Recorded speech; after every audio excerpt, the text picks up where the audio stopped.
Spiritually gifted children. What exactly does that mean? Well, in this video, we're going to give you 5 signs that your child might be spiritually gifted. We're also going to give you real life examples and solutions of how you can support these special souls. By spiritually gifted, we mean the ability to tune into different energies, emotions, or presences beyond what our human eyes might see, the physical eyes, or what our physical ears can hear. Even if your child has all grown up now, you still might get a deeper understanding of them, or indeed learn more about yourself. Stay tuned because we're going to give you ideas and practical solutions that just might help you too. So I want to ask you, do you recognize any of these? Have you seen your child talking to an imaginary friend? Do you have a child that's particularly drawn to crystals? Or perhaps they just seem to have wisdom beyond their years? Or sometimes your child might be withdrawn or secluded or quiet, and there just isn't a reason why. And the 5th sign, maybe they just struggle to sleep at night. By the way, these are not the only signs by any means, but you will know there is just something different, and the tips and information on this video will give you clarity. Let me introduce you to my colleague Nikki. Hi, my name's Nikki, and this is my friend Di. Collectively, we have over 35 years' experience of teaching how to integrate spirituality into everyday life. As we are parents, this subject is very close to our hearts. That's right, Nikki. Over the years, we've been honoured to work with hundreds of families and children, spiritually gifted children. We've noticed the challenges and the opportunities for nurturing children's gifts and allowing them to be themselves. You may ask about me and Nikki. Well, I wasn't always aware of my gifts. In fact, it was my child, as he was a very small toddler, that I then needed help and needed to understand the spirituality and my own gifts. I, on the other hand, had first-hand experience as a child. I've seen spirit for as long as I can remember. Let me ask you a question. Has your child ever had, or do they still have, an imaginary friend? I did. I was lucky enough that my parents never shut me down. They almost encouraged the friendship. Little did I know at the time that my imaginary friend actually would turn out to be my main spirit guide. As a child, I would talk to him in the car, I would play with him, he would come on holiday with us. My parents would even set a place at the table for him to have dinner. They would ask after him. He was as real to them as he was to me. It was only as I approached my teenage years that I kind of realised, not everybody can see him, and actually, maybe it wasn't quite so cool for me to have an imaginary friend to talk to that nobody else could see. I chose to keep him secret for many, many years. Sometimes, though, imaginary friends can be created from your child's mind, and that's okay, but it's understanding the difference. Both ways, you can still be supporting and helping your children regulate emotions, and it's almost like they're creating a story for you. When it's created in the mind, they might just appear at these traumatic times, whereas an imaginary friend can just be somebody that they start to play with, perhaps outside or with a game that's meant for two. Sort of like a comfort companionship. Okay, so how do you tell the difference between an imaginary friend that is created in the mind or the difference between that of a spiritual helper? That's a really good question, Nikki, because they can be very, very similar. Both can be a positive experience. But it's sort of like the way that you can nurture their spiritual gifts, or probably without intention to close them down, as it happened in my case. So, spiritual friend clues. Do they direct blame to their imaginary friends? Or do they give their friends credit? Do they say, Al told me to give you a hug, Or do they have one-sided conversations that it's quite obvious that your child is talking to someone and then waiting for the response and then responding?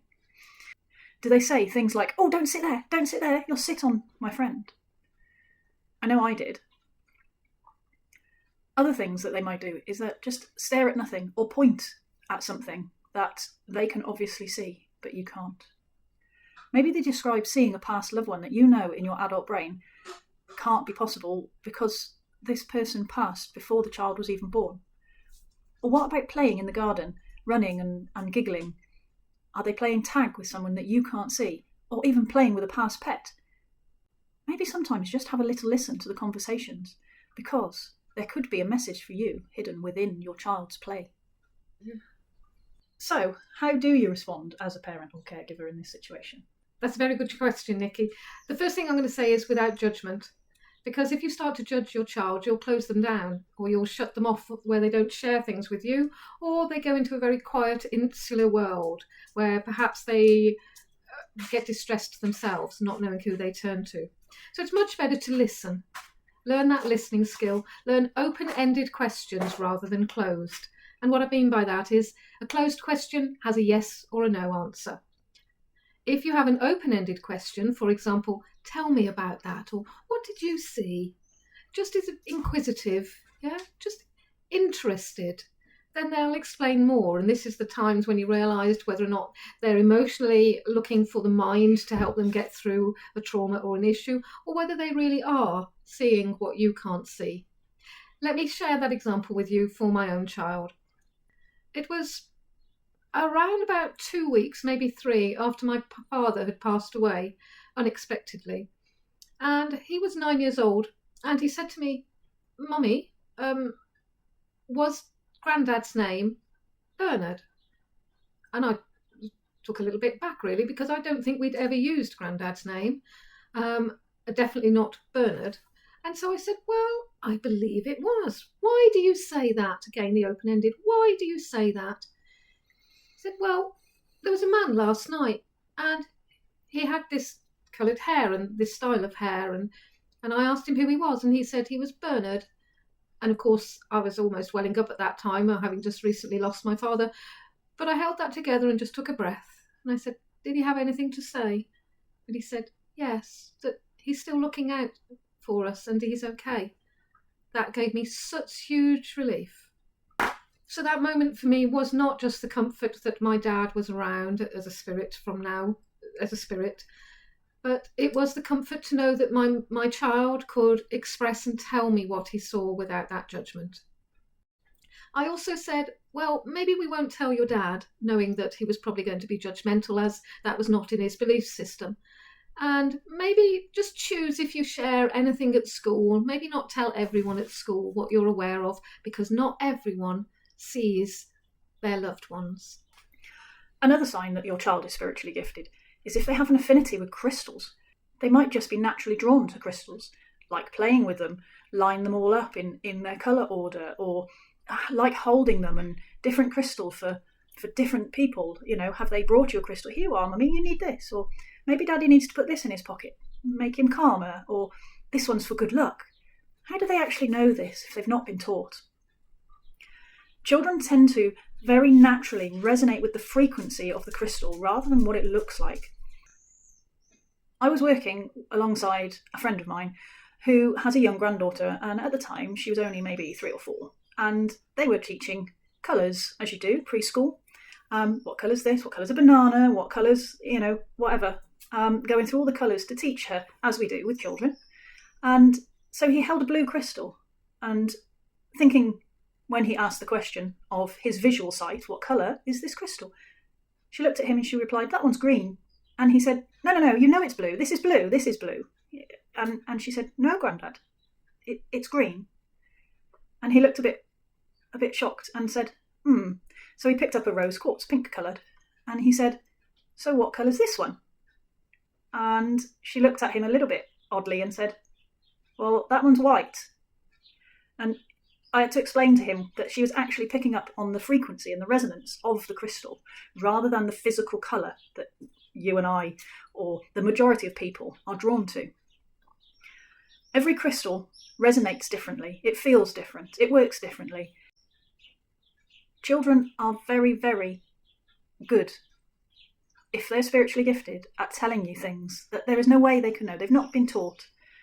But the clarity that I could see, that I understood that this little girl was reading the frequency of the colour, not just the physical colour that your eyes showed you. That was a big lesson for me, more so. But it was wonderful to see. So if your child likes crystals and they come up to you one day with a crystal and say, "Here you are, mummy or daddy or granny, I think you should wear this crystal," or "I think you should hold this crystal," maybe listen. Maybe that they are just understanding the healing frequencies or the protective frequencies that just go along with each crystal and each individual, that what's something you need at the time, just in that moment, just to bring you comfort or just to make you feel just that little bit better. Children really are tuned in. So the child that displays wisdom beyond their years, I know this personally, so let me explain a little bit more. This wisdom isn't always academic. It isn't always the knowledge base of the earth. It is the profound comments or statements that just resonates through people's souls. When I was younger, around about the age of 18, I was working in my first employment, and the director, when I was having a conversation with him, turned to me one day and said, "Di, you're wise beyond your years." I didn't quite get what he meant. I mean, it's just me. Until that happened several times, where I just knew things that I couldn't explain. Somebody would ask something and I had the answer. And I'd not actually read a book about it or seen any internet about it. I just knew it. And then as I started guiding people about their own spirituality and how to understand themselves and, of course, their children, a couple of years ago, a teacher was having a consultation with me and she was discussing her class. And I'd previously given her information of how children nowadays, in particular, respond to colour when they can't always express emotion. And so she'd got used to asking her class, "What colour day is it?" especially for the children who were troubled. And she built a very close relationship with that class. It was during one lesson that really the profoundness of these children and the wisdom that they hold surprised her. She was asked a question by one of the children. "Miss, what is the soul?" And she didn't quite know how to answer that. So she put the question back to the children. "That's a very good question. What do you guys think the soul is?" And so as she asked that question, a little boy, he would have been 8 or 9 years old, he put his hand up. He rarely spoke, but this time he wanted to answer. And he said, "It's the heart within your heart." She didn't know quite how to respond other than, "That's beautiful." And so when she said, "I can't believe what he said," I said, "I know. The heart within your heart, the soul, is the soul and the human heart together, joined as one." He would have not necessarily know that true inner meaning, but he had that inner guidance of just knowing what the soul is. And this is the profound wisdom, an example of that these children, especially nowadays, so listen to your children and see if those words that they use, sometimes a bit gibberish, gobbledygook, but other times profound statements beyond this world. Sometimes your child may have knowledge of the stars and know all of their names, when perhaps they've just looked at a picture book, or perhaps they just know information beyond their years. Or maybe your child is drawn to healing and they come up and they just want to put their hands on you. Just know that, accept their gift to you. "I'll make it better, mommy or daddy or grandma or your brother or sister. Let me make it better. Oh, thank you." Just trust in their guidance system. They can help heal you. You may have a child that's drawn to the elderly and just want to go and be with them, play with them, talk to them, because subconsciously they know that their childlike energy is lifting theirs. Just nurture and smile and accept this is the essence of who they are. For some children, they have an awareness perhaps of past lives, and they know details of past lives. Now you may choose to go and research that, or you may choose just to stay and listen. and just acknowledge that they have what I like to say, the door open to another life experience. Now, unless it troubles them or they have nightmares or they're frightened, then just accept listening to their stories. They usually go away any time between the age of 3 and 6, as the door naturally closes so they experience this life. But if your child is worried, then please contact someone that can help you. Nikki, have you found any experiences yourself? Yeah, my mum always used to say, "Oh my goodness, he's been here before," talking about my sons. They didn't need showing how to do anything. They just did it. Or even if they were just shown once, it was like they could just do it, playing the drums, very natural rhythm. Many children, you see, can just pick up an instrument and within a few moments learn to play it. It's just this natural intuition, maybe. A lot of spiritually gifted children have an affinity with animals. That's not just your family pets. They seem to be able to calm or relax them, or just have that little gaze where it looks like they're having a conversation. Let me tell you, they are. If you then look at your child, even insects and the bees around them, if they're in the garden, they just seem natural as part of the natural environment. So if your child then says your pet dog needs to go to the toilet, please go and offer the door and see whether or not your pet wants the toilet. Or, oh, they've got a tummy ache. Then just listen, because they might just be picking up on what you're not aware of. Nikki? I found with my children, they went quite subdued and quite quiet. I'd go into school and is everything okay? Or, they're not being bullied, they're in no trouble, they understand what they're being taught, and the teachers were, no, he's fine, he's doing really well. But there was just something that made him just go very, very quiet. And we were going to school one day, and he's just out of the blue, after me asking and asking and asking, "Are you okay? You all right? Are you sure?" He just said one day, "Can I ask you a question, Mummy?" And I said, "Yeah, of course. Anything. Why, when I look at people, do I see colour around them?" I was so excited, bless him. And I then spent the whole trip to school explaining what an aura is and how clever he was and how it was very, very natural for him to see auras. I've had to teach myself to see auras, but he could naturally see them. And he knew that they changed colour if you were in a good mood or a bad mood, or if you were happy or sad. And it frightened him almost, because he wasn't sure if it was something he was meant to be seeing. But when I explained to him that it was absolutely fine, and it was actually a really good talent, because he could tell when he walked into a room, he could tell what sort of mood the teacher was in, or if his friends were sad, and he'd be able to go over and comfort them. Or it was just a really useful thing that he could now learn to adapt to. And after he realised that, he became his bubbly self again, and he was laughing and giggling and joking and back to normal. But we did have a good few weeks of my worry that there was something troubling him. In effect, maybe there was something troubling him, but it wasn't a big trouble, because once he understood it, he was great with it. And he still uses it to this day, and he's nearly 20. So has your child ever seen or told you they've seen a glow around someone, or colour around them, or a halo, or anything that is just something that the normal naked eye doesn't necessarily always pick up on? Thanks, Nikki. Our children can also be our teachers. I know my son has been one of my teachers, which often sounds a little strange. When he was very small, I'd already explained about my father, but when he was very small, he would have sleepless nights. He was constantly up at all sorts of hours, to the point where naturally you're trying to get your own sleep and your child's coming into your bedroom. It's very easy to dismiss them. It's very easy to question the nightmares. What have they been watching on the television, or perhaps they've been to friends and something scared them with sleepovers. But when you actually start to look at any patterns of why they're not sleeping, and you've looked at the medical issues of perhaps why they're not sleeping, which can be anything, maybe they're not sleeping for a different reason. And this is what happened to me.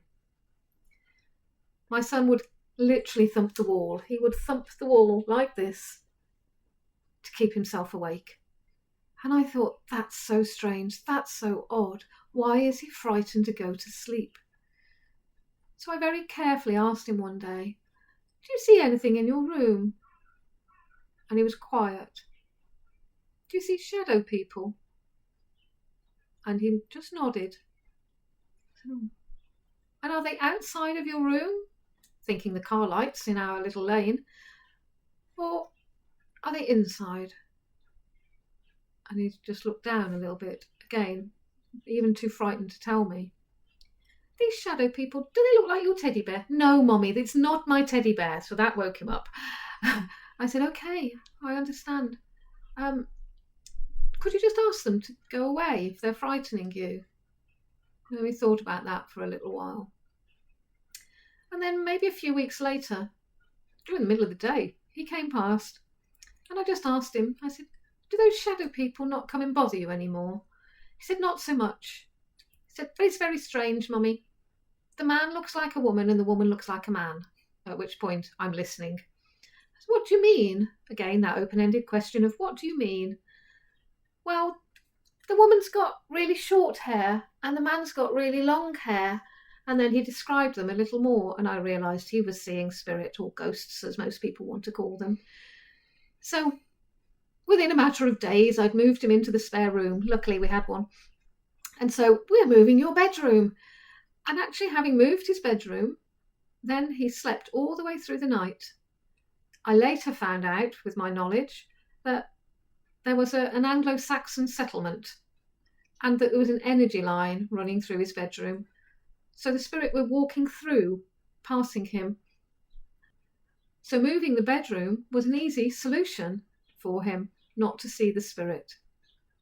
Having shared my experience with a client, she'd also got a 2-year-old daughter, and so we worked through that particular issue.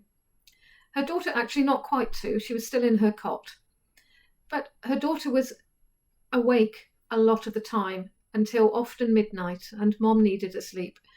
But her daughter then would say she saw monsters.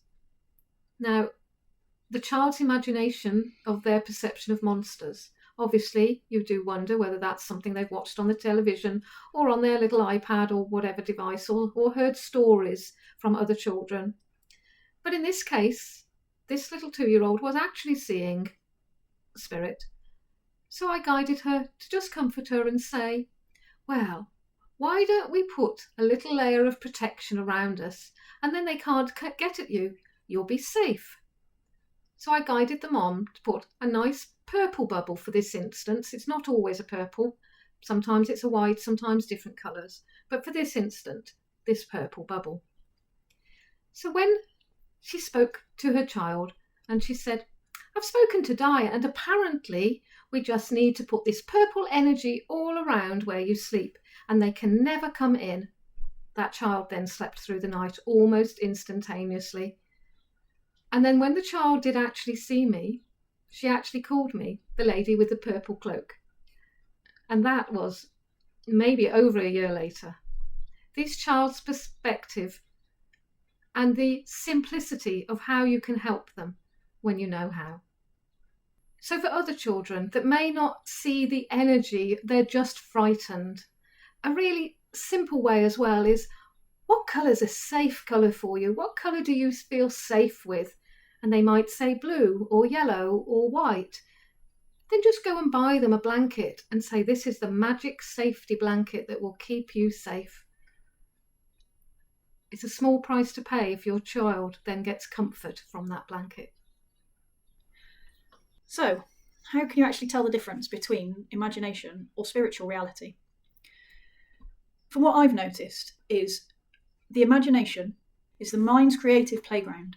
It allows us to visualise, invent, or simulate something that is very similar to something else.